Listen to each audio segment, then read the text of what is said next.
think all the points that you hit on, Jason, are accurate and really hit home. Is that we are so quick when we're on site to jump up and help and be involved, because we have so much of that that stake in the game to want to make it as successful as possible.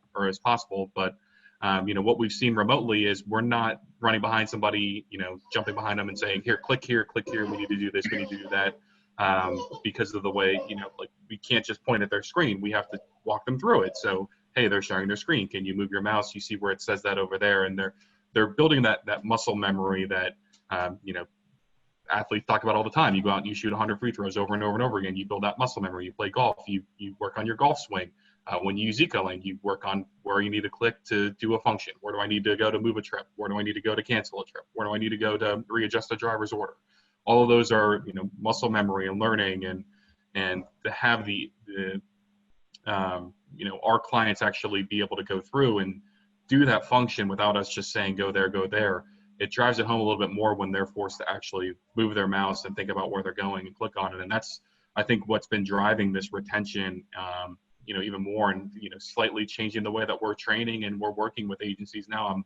I'm interested to see what the first on-site go live then looks like again, how we actually adjust, not back all the way, but what we're going to take from what we learned here on the remote side and start applying it to, again, some of the on-site, and finding that balance in between, because, we've seen such great success with these remote go lives, that moving forward, this is, everybody talks about kind of the new normal. Like, what does the new normal look like for a lot of agencies? And it could be that, if you give us the staff and the opportunity to work with your staff, we're here, we're ready, we'll do it kind of any way that you want to do it, which is, we're flexible.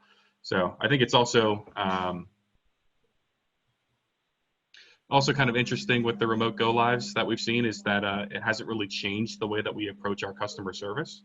One of the big feedbacks that we're getting to is just the amount of time and effort that we're putting back in to make sure that our customers don't feel like, okay, well, we're remote in Pennsylvania or Ohio, and call us when you need us. We'll get back to you. We're the first ones on the line waiting for them. We're saying good morning to them, and we're there until they say, hey, I think we're good, we don't need you, or we're going to go home. And then sometimes we forget we have the Zoom line on and we're still working.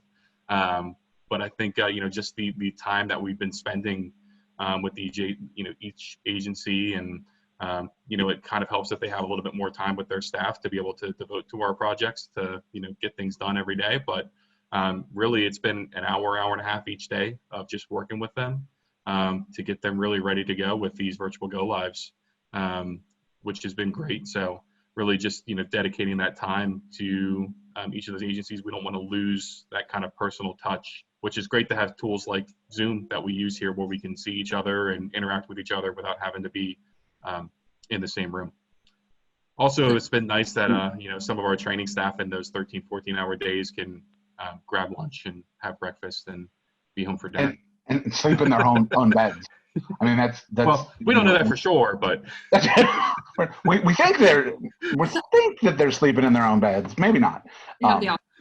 They do. They have that option, and I think that's been a real boon for us.